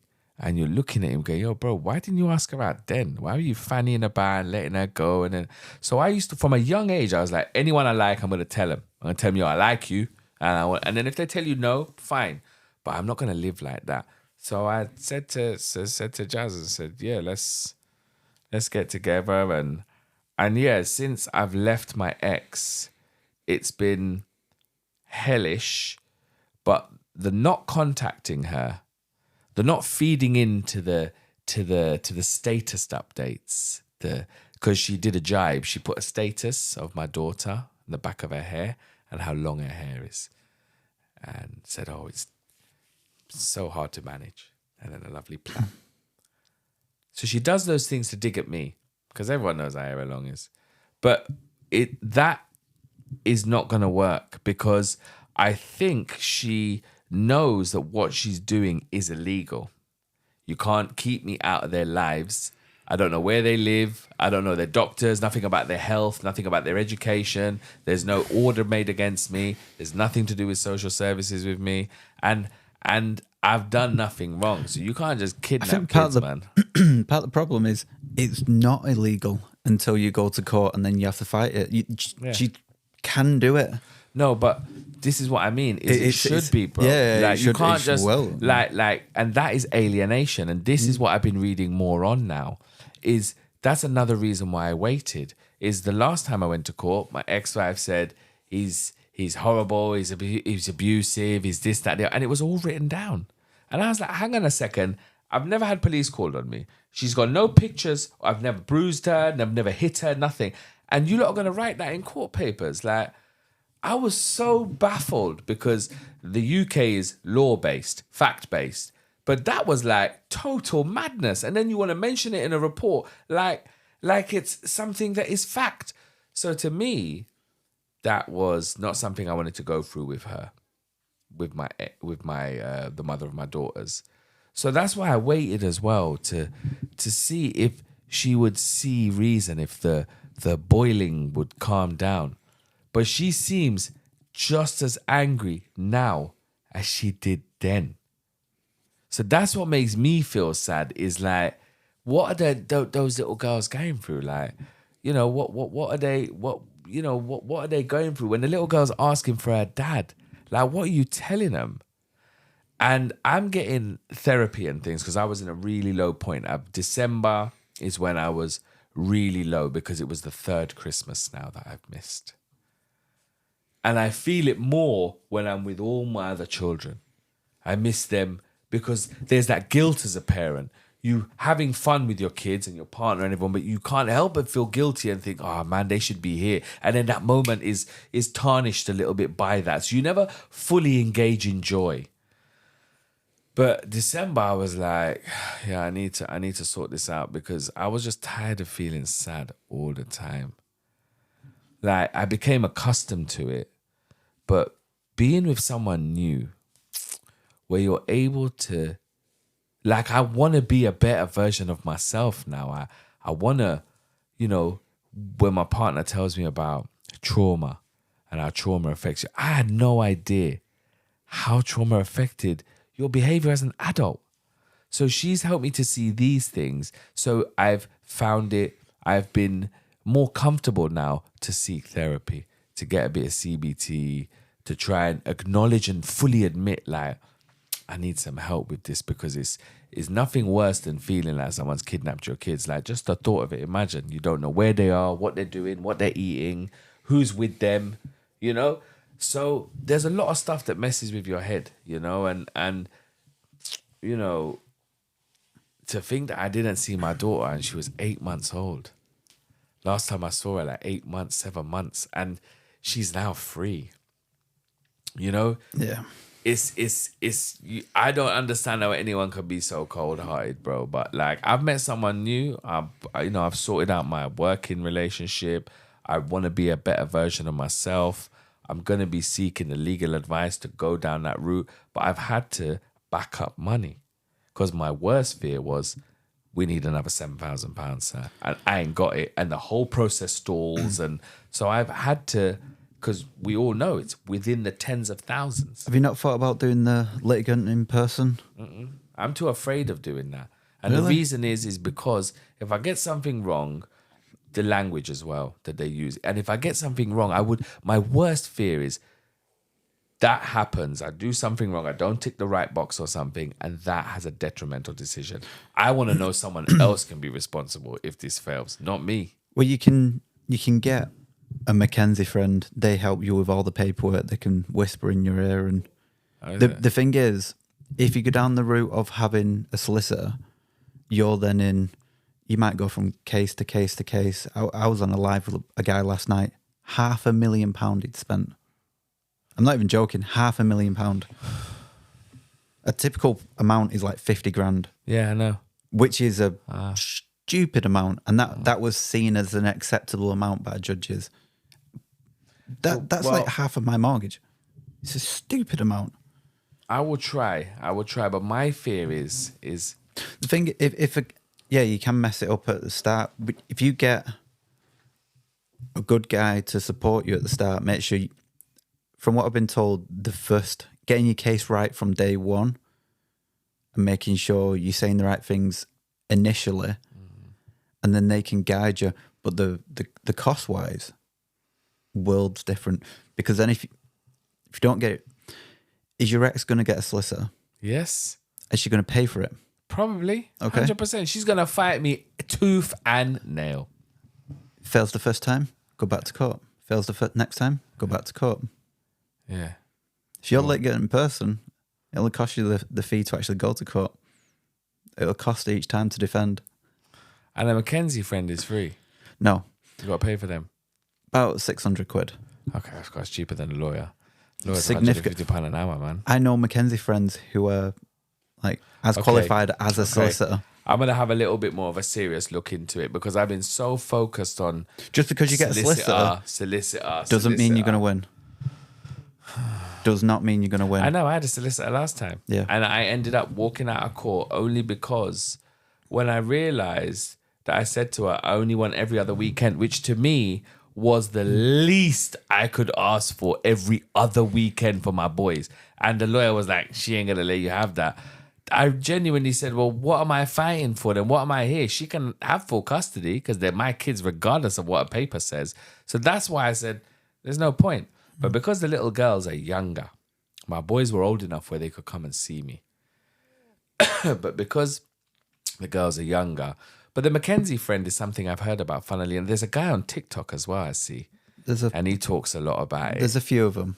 There's I can't remember Steve, his name. he's a legal chap. And Steve's the one I've heard, I think, I know a chap who's in the dad's group and he's been through the court system himself. In fact, he was 2 episodes ago. He was there and he had a rough time. It was that rough that he decided to go back to uni and train to become a solicitor. And now he helps dads through the legal system. He's currently, he does Mackenzie Friend because he's got to do a 2-year placement. Mm-hmm. But he's all about, no, I want to help as many as I can. So he's in a group and he gives support. But the thing is when you look at our society right now and you see the importance of dads, and when we were growing up, there were more dads around. Kids had discipline, kids had order, kids had manners. Now, when you look at the fact that they seem to encourage this as well, and they overcorrect because they're afraid that a mother and a child might get killed by an abusive man, which is a genuine fear, it doesn't mean that then everyone has to be labeled that before, like they're guilty before proven innocent. That to me seems nuts because there are some dads, like I've been 2.5 years in this, nearly 3 years in this struggle. I could give up, but there's no way I'd give up on my kids. But there are men that will. And this is what she's done. This is why she's tried to make it hard for me so that I do give up and I'm afraid of police and I'm afraid of those things. But I'm not afraid of nothing because I ain't done nothing wrong. So that's why even if they keep me for 17 hours, they'll have to let me go. But I will definitely look into the Mackenzie friend. It's worthwhile. I know a chap you could speak to. It's just, if she's going to do a long fight, you could end up taking yourself out of the fight financially. This is why I've waited till I'm a little bit better off to be able to. If you fight litigant in person, you can keep fighting for so many years, and they're supposed to see a little bit more favourably because you're standing on your own. Yeah. So they give you a bit more guidance and stuff. They're not so harsh on you. They're meant to. And when the solicitor from the other side is communicating with you, they've got to follow certain rules, like they can't use jargon, they've got to be balanced, and they can't come with too much. There is actual rules that they're supposed to follow, and you can even respond in a certain way to... You got a lawyer?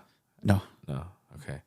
I'm going to try that I've got a lot of people that... Because that's what's holding me up. Yeah. Do you understand? Is the not knowing. Sometimes I look at the form, just the wording, which is like, you look at it and you think, oh my God. I'd get someone to help you fill out the actual forms because some of them are quite hard. Yeah. I need a C8, a C4 and a C100. Because I want to do a prohibited steps because she wants to go to America and live with her dad and whatever. And, you get an emergency one. Yeah, I'm going to get that. The C4, kind of know what she is, and the C100. That's what I need help with. Get that filed straight away before anything else. I was just hoping that she would see sense, bro, and we wouldn't have to spend thousands of pounds. I was hoping like year 1, maybe she's still angry. Like, I get that. Okay. Very rarely happens. I know, but because me and my ex-wife get along, and she hated me. Like, within 6 months, even though it's taken a bit longer for you to even be on this level. Mm-hmm. It did take time still, but I think that they need to definitely support us men more, because the amount of men that are losing their lives over this as well is so sad. You know that. And because we don't feel equipped to talk to anyone, because there's a real lack of understanding around this, and people almost are afraid to sympathize with men because they're afraid you might be an abuser or you might. So people are afraid to, Yeah, people are afraid to say it, man. I see a lot where I advocate a lot where it should be a natural 50-50 as a given. I saw that. Unless it's any safeguarding, Yeah. which people like to raise a safeguard. Don't even raise the safeguarding because that's the extremes. As a given, it should be a natural 50-50. And the one I always get is, well, what about this one instance? What about this one instance here and that one there? It's like, these are two free extremes. Just because you've had these extreme cases. But if those extremes happen, it's because there's been a failure within the system. It's very rarely, Yeah. So it's a systemic thing. So the males, all men should not suffer because of a systemic failure, when normally it was either an assessment or something where referral wasn't done. So but this is the thing, is they overcorrect. Or the other argument I always see is, well, did you do 50-50 of the caring before you separated? It's like, well, just because that was the way... What if I did 75%? Then what? What if I did 75% does that mean of you it? get What if you don't get the answer, that you expected? And you're right. It's but then I think it's because, can you imagine all children being well supported, functioning? They wouldn't have... It would be odd for them because they wouldn't have criminal children. They wouldn't have social service children. Their prisons would be empty there. So to me, it almost seems like a constructive thing where before men were the center of a household in all aspects. Mm-hmm. But it became, when it came to parenting, it's like we're just insignificant.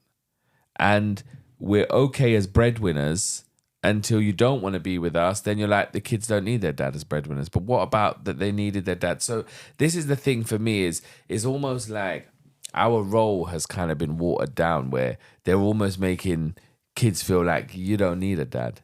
And I just look at our society right now. Look at what's happening with young boys, what they're doing to other young boys. Studies says the opposite. They all say it's... what is it? They do that comparison between single mother household couples and single dad households. And they actually say once kids reach the age of 6, a single dad household fares almost the same as a 2-parent household. And a single mom household actually does worse. But this is what they're saying. So if you're going to keep the kids away from their dad, and then the kids end up being worse, how are they not looking at those things? And even though they've got the information, they must have done it. How are we not getting supported more? I would be willing to take a lie detector. If they gave dads that, you're going to beat your kids? Well, he's lying. We ain't getting his kids. It's that simple. Give me a lie detector. I would be willing to do anything they want me to do. I'm going to have supervised contacts because I ain't seen them for so long. I'm going to have supervised contact with my own children, which I have to pay for, because she's kept them away from me. Yeah. And the only person that gains in this is her, because she feels like I'm in pain. Now, what's sad for her is she has no idea who I'm with. She has no idea because I don't post anything. I don't communicate with her. I don't put status updates. She doesn't even know about my car. Doesn't know I'm driving. Nothing. Because to me, that's the best weapon I have, is to starve her of information. So... And because I no longer care, I no longer want to do anything that makes her angry or whatever. I'm so over it now that I no longer, am bothered. But I definitely think that, like, if I had been jaded and really allowed myself to become hateful and angry and stuff, I wouldn't have been open to meeting my new partner. So that's the one thing I would say, is that, don't believe the hype when they tell you that you're horrible and stuff, and you got to pick yourself back up as well. Because it was a long time being down and that. But I'm hella happy now, really happy. I'm gonna try and get the Mackenzie friend and things what you told me about. I feel like definitely kind of learned a bit. Well, because we're pretty much towards the end, I have a few questions just to kind of wrap it all up. Cool. Was there any red flags that you saw but you ignored? Yeah. 100%. There was red flags that I saw but I ignored. 100%. Messages on the phone, random men calling, phone on silent, lots of social media stuff. So there was. But, I just thought I'm such a great guy that they're not red flags. Did you learn anything? Yeah. I learned what I want. If I'm honest with you, I learned what I want. I learned what I will not accept. So that's what I can say what I learned. 100% was what I won't take. I still might not know what I fully want, but I know what I don't want. So that's definitely what I learned, 100%. And yeah, you can't make anyone love you. Yeah.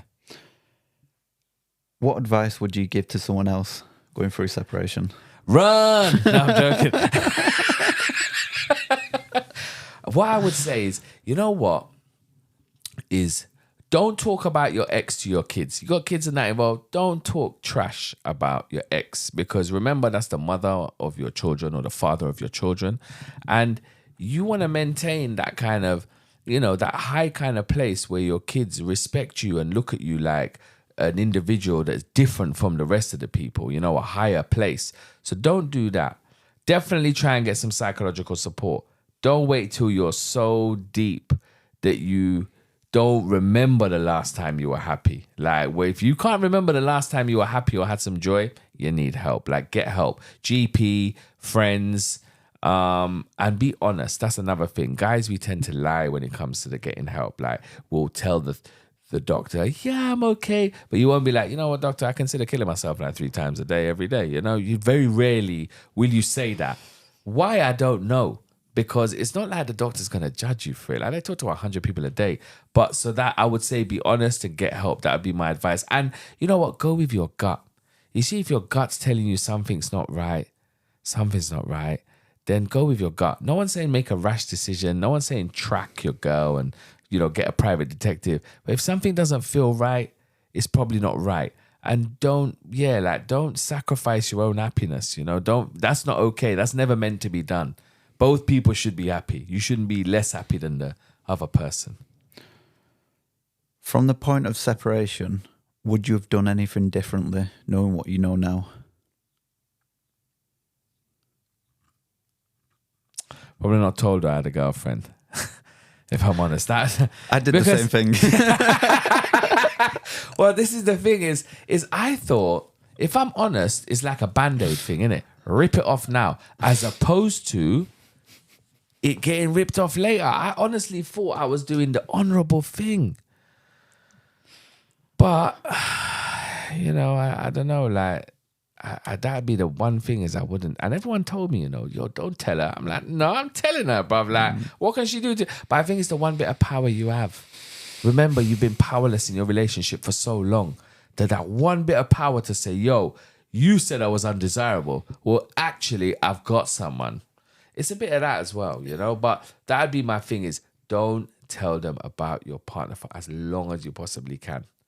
Keep it. Because first of all, it's not their business because they're not with you and your emotional responsibility, your emotions are no longer their responsibility. So it's none of their goddamn business either. But sometimes I think we overshare. And I'm a bit of a chronic oversharer. I mean, shit, listen to me now, you know what I'm saying? Yeah.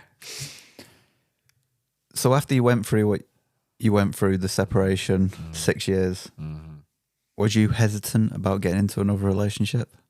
I think you've already mentioned Well, it. the thing is, look, you know what? I told Jazz and I said, you know what? We were talking in the car before we got together. And I said, look, you're going to fall in love with me, right? She was like, in herself, she was like, shut up. Like, what are you talking about? But I knew who I am and what I can offer as a partner. And I knew enough about her where I felt that's what she needed. So it wasn't arrogance or cockiness. It was just, we've both said we're not looking for a relationship. I can see myself, I'm going to fall in love with you. I know you're going to fall in love with me. So it was almost like a warning where I wanted her to come into this opener because we were both going in like Netflix and chill buddies. Even though we're boomers, we were going on like we're saying young people, like we're gonna. So it was easy. Yes, it was easy for me because I told you I'm a romantic at heart, and for me it was about, oh my God, is this it? And there was an understanding with her. There was no judgment. I was judged a lot in my previous relationship, but there was no judgment with her. Smoking, swearing. you know, even some of the words I use. You know, sometimes you can't use a C word around women because they freak out. You know, there are certain things. So she's so relaxed and I'm able to be 100% myself, you know? I mean, I didn't fart in front of her for a while. You know, that's normal. You don't. Obviously, there's those tensions there. But other than that, you can be yourself with her. So, no, it wasn't hard for me because I thought nothing can be as bad as what I was in. I know that sounds crazy, but I thought nothing can be that bad. So no, it wasn't. It was easy for me to get into another relationship because, you know, I was so unloved before, and I was you got to try, innit? Nothing ventured, nothing gained. Okay. Well, you know this bit. Have you got 2 words to summarize the whole episode? And that'll be the name of your episode. 2 words to summarize my whole episode. Inner peace. Inner peace? Yeah. Nice. I like it. Yeah. Because that's how I feel. And this has been a real a big part of my healing is being heard, being listened to, given a platform where, you know, that people are interested in what you got to say as a man. Like, people are interested in our story and what it is we go through. And yeah, like this has been a big part of it. So thank you. Like, No, I appreciate it's been you, good. man. Yeah. Thank you very much. But appreciate it. Nice one. I'll wrap it up there.